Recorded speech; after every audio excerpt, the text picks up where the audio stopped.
Y en números que hablan, si no me equivoco, son 5.000 millones de dólares, ¿no? Lo del swap. Sí, los números que hablan. 5.000 millones de dólares que acaban de ser liberados. ¿Y qué dice esa cifra?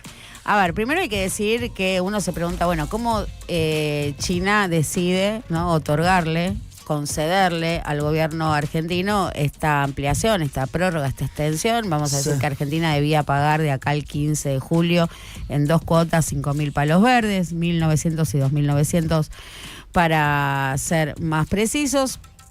Y China dice, bueno, te doy un año para que me lo empieces a pagar el año que viene, en julio del año que viene, en 12 cuotas. Le presento una hora 12. Eso te iba a decir. Una hora 12 al gobierno argentino. ¿Y cómo decide esto? Y hay que decir que fue por la injerencia del Fondo Monetario Internacional. Fondo Monetario Internacional que sale a negociar o a suplir una carencia de la política exterior, ¿no?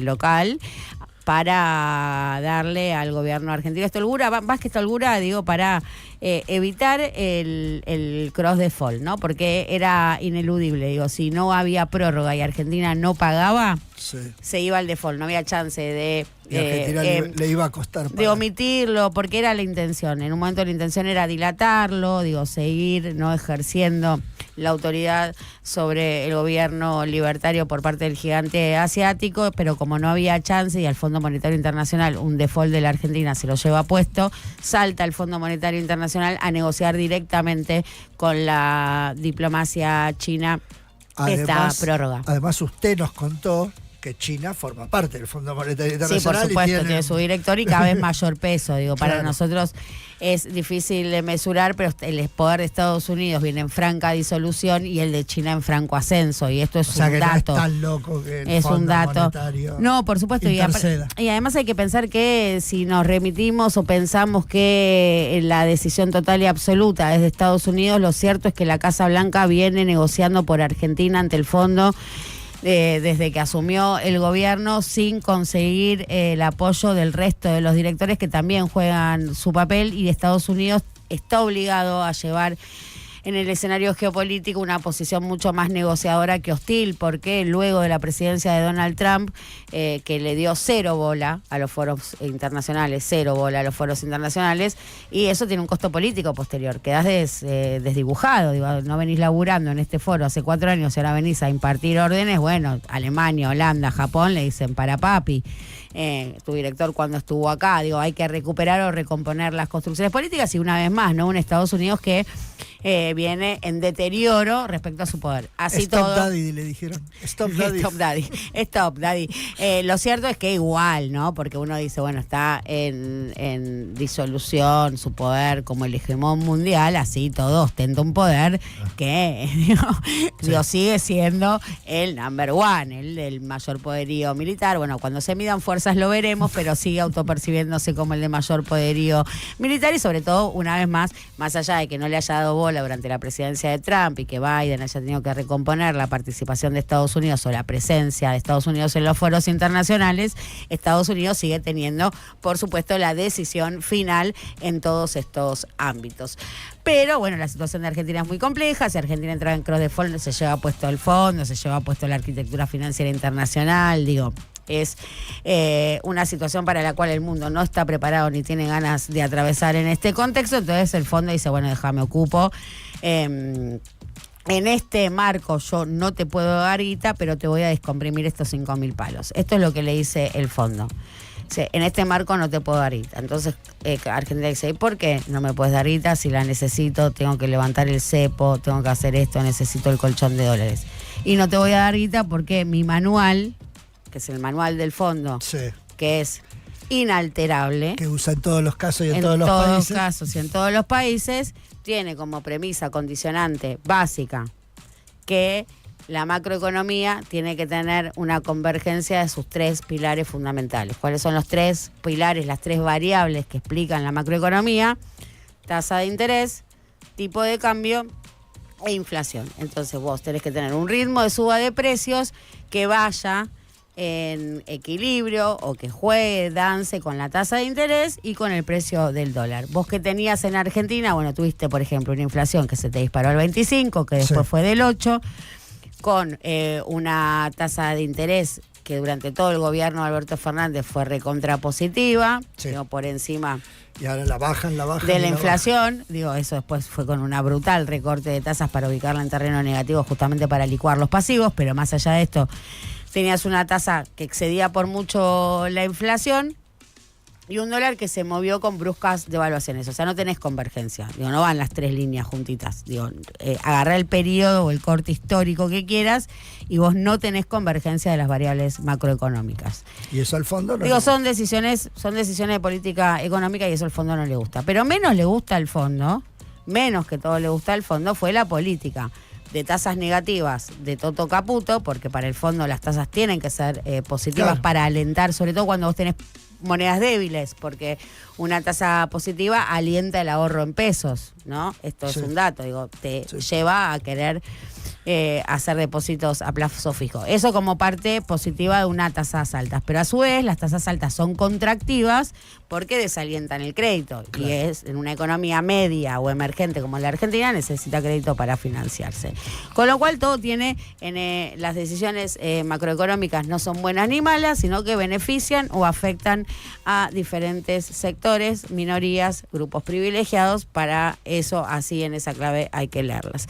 Entonces, al fondo no le cabe ni medio, porque el fondo en su manual también dice que las tasas en estas coyunturas críticas o de estrés financiero tienen que ser altas, sobre todo cuando está en juego la debilidad de la moneda, y no le cabía ni medio las tasas bajas de Caputo, y menos una tasa de arrastre, el famoso crawling peg, que son las devaluaciones 2%. mensuales del 2%. Bien, lo aprendí. ¿Cómo es eso? Crawling peg. Crawling peg. Del 2%. Con una inflación corriéndote. En este momento ya podemos ubicarla por debajo del 5, pero otra vez vemos un desacople de estas variables. ¿Qué dice entonces Toto Caputo? Como va abonando el terreno, como entendió lo que le dice el fondo y pudo manejarla como la pilotea, dice, bueno, ya está, necesito la plata, y manda dos señales. Primero abona el terreno cuando anticipa con 48 horas de antelación que hoy inicia las conversaciones para pedirle guita, para insistir con el préstamo. Sí. Y ayer, esto fue por supuesto el día martes, 2 días de antelación, y ayer dice esto en la exposición de finanzas internacionales en la EFI, se terminó la política de las tasas negativas. Un mensaje al Fondo Monetario Internacional directamente. Ahora bien, acá hay una trampa. No. Una trampa. No me puedo creer. Una No me puedo Porque, a ver, para que las tasas sean positivas, primero vamos a ubicar, tiene que ser positivas respecto a qué, a Claro, la inflación. Claro, ¿no? se supone que es la inflación. Esa la inflación siempre en todos Y casos. estamos- Tasa positiva es respecto Tendría a... que subir un montón la tasa. Para que sea positiva, digo, a ver, vamos a decir que hoy la inflación que hoy se va a dar a conocer, el IPC de mayo, le va a dar bien al gobierno, Sí. incluso me atrevo a decir que más cerca del 4,5, 4,7 que del 5. Sí. Digo, no suelo tampoco acertar, tampoco lo tomen como una pero verdad de como peligro. Ciudad estuvo por ahí. Pero exactamente, digo, y puede darle... Pero ya las Pero- consultoras, y las consultoras más reconocidas del mercado, como Ecogou, que dirige Marina Dalpogeto, Sí. están dando arriba de 6 para junio. O sea, un rebote. Opa, Un opa. rebote. Pero ese rebote, ¿con qué tiene que ver? Bueno, con lo que se llama regulados, las tarifas, Sí. electricidad, gas, prepagas, colegios, sí. todo lo que tiene que ver con los servicios. Entonces Caputo dice, bueno, las tasas positivas respecto a esa inflación, no. ¿Respecto a qué inflación? A la que se conoce como la inflación núcleo, y muchos llaman core, los más Ok. capitos de la City dicen, la inflación, la core, le dicen la core directamente y te ponen la inflación. ¿Y qué es la núcleo, la core? Es la suba de precios sin que no reflejan tarifas, o sea, es cómo vienen evolucionando los precios, todos los precios de la economía, Sí. menos las tarifas. O sea, y subo esa- las tarifas, pero me hago como que no las subo. no, eso te mido el IPC Claro. sin el ritmo de suba, y lo cierto es que los demás bienes de la economía se mueven cerca del 3,4. Entonces Caputo está diciendo, bueno, vamos a converger al 3,4, y frente a la propuesta del FMI que le proponía converger al 6,7 y Caputo insistía con converger al 2%, bueno, Sí. están encontrando un punto medio en esta negociación, con lo cual hay señales que, visto desde los zapatos, o parados de los zapatos del gobierno, son positivas. Digo, ¿por qué son positivas? Porque se abre ahora sí una posibilidad concreta de negociar un nuevo acuerdo, Sí. en tanto y en cuanto el Fondo Monetario Internacional considere válida este dibujo Sí. contable que hace Caputo de vincularte la tasa positiva a la núcleo Sí. y decir, bueno, si querés te acelero un poco el crawl, porque llevarlo del 2 al 3 va a tener un traslado a precios, pero contenible, porque entonces ahí Claro. tiene este margen de maniobra, el 3-4. Sí. Pero lo cierto es que le está mostrando al FMI Sí. una macroeconomía mucho más ordenada. Y Pero esto es interesante. ¿al fondo le sirve?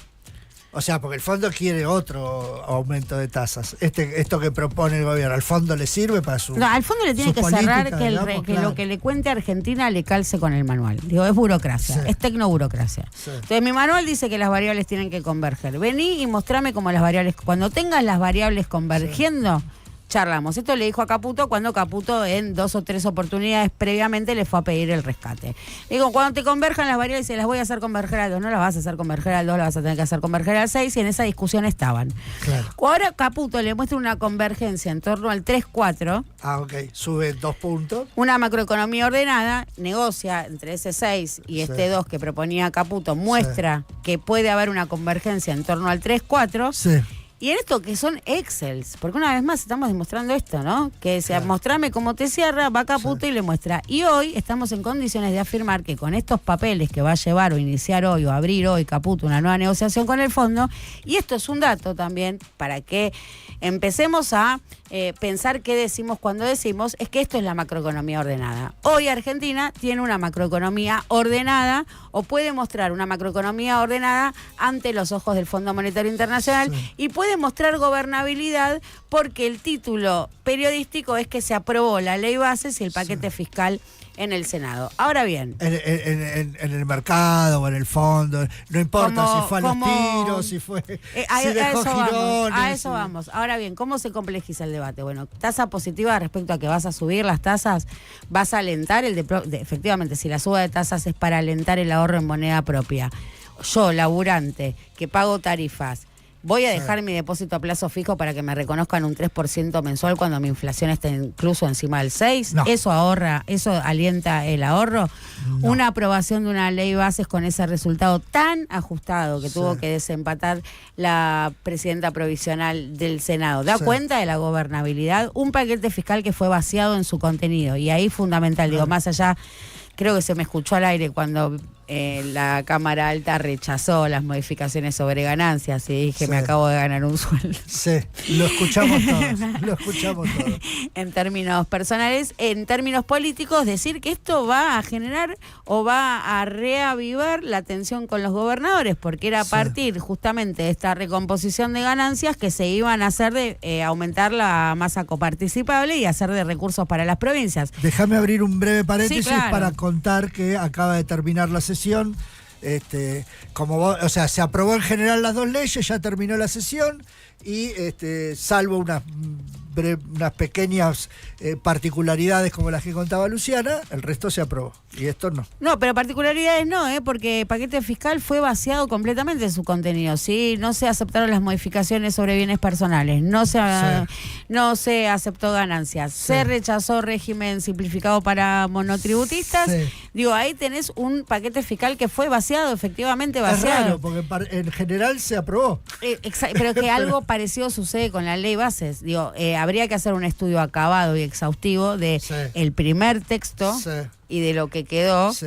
Digo, sobre todo también para poner Sí. en cuestionamiento qué significa una macroeconomía ordenada, qué significa la gobernabilidad, qué significa una ley fundacional, para entender más los limitantes y complejizar justamente este debate. Ahora bien, la pregunta que se instala hoy es, dado que la síntesis por cómo se reproduce la información, las amplificaciones de los intereses sectoriales, cómo los medios reflejan intereses de minorías, de grupos, sobre todo privilegiados, bueno, hoy tenemos un país con la macroeconomía ordenada, la gobernabilidad garantizada Sí. y el Fondo Monetario Internacional que ya Sí. está contando los dólares poniéndonos sobre la mesa. Ahora, Sí. ¿cómo es la volatilidad de la coyuntura argentina? Que esto lo podemos afirmar hoy a las 8, pasando 2 minutos de las 8 de la mañana, Sí. y puede modificarse sustancialmente cuando entremos en la zona del mediodía. Yo tenía una pregunta para hacerle.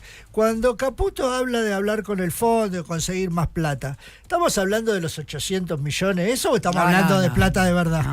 No. Esos 800 millones son los que corresponden al acuerdo firmado por Martín Guzmán, ese acuerdo que venía a saldar el no pago de la Argentina. Digo, Argentina dejó de pagar el acuerdo de Macri, fue Guzmán, negoció esto. Sí. Este es el acuerdo que supo conseguir Martín Guzmán, donde calza los vencimientos con los desembolsos. O sea, el FMI nos da lo que teníamos que pagar. El año pasado fue así en términos de capitales e intereses. Este año solo cubre los intereses. Esos 800 millones que tiene que mandar el fondo, nosotros ya los pagamos, los sacamos de las reservas. Sí. Pertenecen a la octava revisión. Octava revisión que se anunció con bombos y platillos que la habíamos aprobado, en que en términos cuantitativos, las 3 metas, emisión, reservas y emisión, reservas y déficit, por supuesto. Emisión, reservas y déficit, lo sobrecumplimos las 3 metas, faltaba la aprobación política, la conceptualización política que hace el board, los directores, una vez más, los representantes de los países. Hoy se reúne el directorio para justamente terminar de aprobar y dar a conocer lo que se conoce como el Staff Level Agreement, que es el acuerdo a nivel político del staff del Fondo Monetario Internacional, y ahí llegan los 800 millones que en realidad van a compensar lo que ya pagamos. Ahora, lo que está diciendo Caputo como noticia es que hoy arranca la negociación por un nuevo acuerdo y por supuesto ese nuevo acuerdo viene con vencimientos. Pero más allá de que la pretensión sería su famoso, digo su famoso porque siempre lo menciona, 15.000 millones de dólares. 15.000, arrancó el gobierno con 30, después fue a 15, después habló de 10 y con 5 estoy, pero iba a agregar, bueno, pero tampoco va a ser fácil, digo, no es una negociación que se vaya a resolver en cuestión de 48 horas. Y esos dólares, no solo se necesitan para ir levantando gradualmente las barreras cambiarias, sino ese nuevo acuerdo se necesita para renegociar todos los vencimientos del año que viene, porque realmente es una muralla de vencimientos en dólares que no hay chance de pasarla. Así vendamos toda la soja, llenemos los balcones de soja, reventemos pozos en las esquinas y salga petróleo, como sea, no tenemos forma de pagar los vencimientos del año que viene, o sea que sí o sí hay que llevar una renegociación con el fondo. Es cierto que el año que viene, más que este año todavía, es como uno de los años más fuertes de pago de deuda. En todo el gobierno de Javier Milei son 70.000 millones de dólares, todas las exportaciones de Argentina suman eso a lo largo de un año, digo, así que ya, sin contar importaciones, viajes, turismo, de productos importados, insumos, todo, o sea, ya la cuenta es imposible. Exactamente, la cuenta es imposible. No, lo que hay que pagar el año que viene es imposible. De hecho, tuvimos acá la oportunidad de conversar en FM La Patria con el que fue viceministro de Economía, Martín Guzmán, y le decíamos esto, cuando armaron estos vencimientos el año que viene, ¿en qué estaban pensando? En ganar tiempo. Digo, acá siempre se trata de ganar tiempo, no era... logramos que fuera el año que viene, nos lo querían poner para el año pasado. Bueno, entonces ese sinceramiento, también escuchar a alguien que estuvo ahí, que negoció con el Fondo Monetario Internacional, decirte fue lo que supimos conseguir, decir es el acuerdo que supimos conseguir, o sea que todas las críticas o todas las discusiones son válidas, pero también hay que estar ahí negociando con el Fondo Monetario Internacional, así que mis respetos también a toda gestión que tiene que ir a sentarse ahí bajo la burocracia del fondo. Y si te agrego un dato del día fresquito, recién salido del horno, porque cambios en el directorio del Banco Central, salió Agustín Pelle, que no tiene nada que ver con Miguel Ángel Pelle, era el director asumido por el gobierno libertario, y entra en su lugar Federico Furiase, que era el junior, sí, claro, porque es famoso, es en Twitter, es famoso en Twitter, ahora ya bajó mucho su nivel de hiperactividad. Furiase, reconocidísimo amplificador de los intereses del mercado, era junior en Anker Latina, la consultora que supo tener Luis Toto Caputo con Santiago Bausili, presidente del Banco Central. Furiase era un junior de esa consultora, tuvo ahora su asesoría en el Palacio de Hacienda hasta ahora, que asume finalmente con una designación oficial como director del Banco Central, un tipo que es muy interesante, por lo pronto, de revisar sus pronunciamientos en redes sociales, tienen un tono gracioso y paravernio, porque de alguna manera expone cuál es el sentido de la política económica que lleva adelante este gobierno.